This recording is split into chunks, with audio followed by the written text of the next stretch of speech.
Hey guys, welcome back. So for today's summative, you're going to utilize the selfie we asked you to prepare to create a half monster, half human effect using Photopea or Photoshop. Most of the things we're doing today, you've done before. You're just doing it in a different way to make monster elements added to your face. Now, in order to do this, you're going to download the document shared with you. It's a perfect square, and you're going to bring in your photograph. To bring your photograph into your document, you're going to go to File, Open, and Place. I already have some images placed here. Once you have your image, you might want to resize it so that the focus is your face on the frame. You don't necessarily need anything but underneath your shoulders. Now, once you have it sized the way you want to spend a few minutes selecting out your portrait so it's only you and no background. You can use whatever selection tool you like. So I used the pen tool for this to make a selection, and then I added a mask so that the background of the young lady was hidden. You want the same thing. You should see these gray and white blocks in the back. I did the same thing for this gentleman, okay? Just whatever your portrait looks like, you want to select yourself out. If you have a lot of hair and you see like little edges that show or don't show, just try your best. It may be very difficult to get that super precise, but we want overall a selection.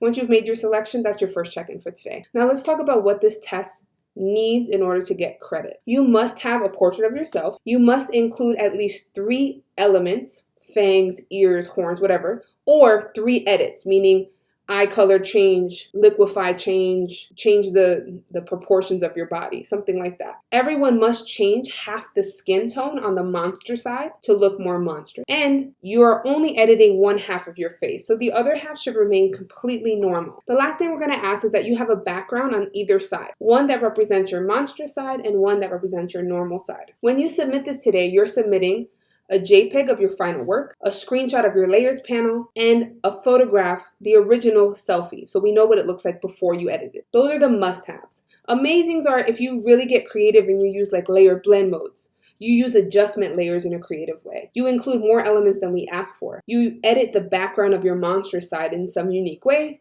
or you lay out a document showing us all the elements you used flat so we can kind of see what your vision is. Let's start off with the basics. Really quick, if you're going to be any monster, you got to think about what kind of elements make sense. So you need to do a little planning. If you're going to be a vampire, well, maybe you want some fangs, some blood, a cape, I don't know, whatever you'd like. If you're going to be like a fish monster, maybe you want scales, things of that nature, okay? So with this, once you have your portrait, you're going to see that we've given you some elements here, these monster elements. You don't have to use these, but they're there for your benefit. If you want half of your face to look like a skull, you can utilize the skull and some blend modes and some masks to get really creative, right? I'm going to show you very quickly a super easy trick in case you are a little stuck. For example, if I wanted to have scales on my face, pretend this is me, right? I'm going to hide this. I'm going to make a copy of the scales. I'm just going to drag it over the guy's face. It would be your face, obviously.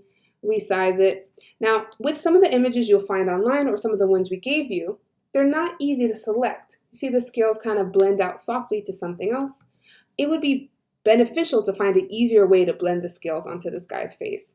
And that's why layer blend modes are so beautiful. I can maybe use like a color burn. I can kind of figure out which ones I like. I don't like that one. Right now that white is almost gone. There is a little bit of an edge here, so I'm going to use a mask with it.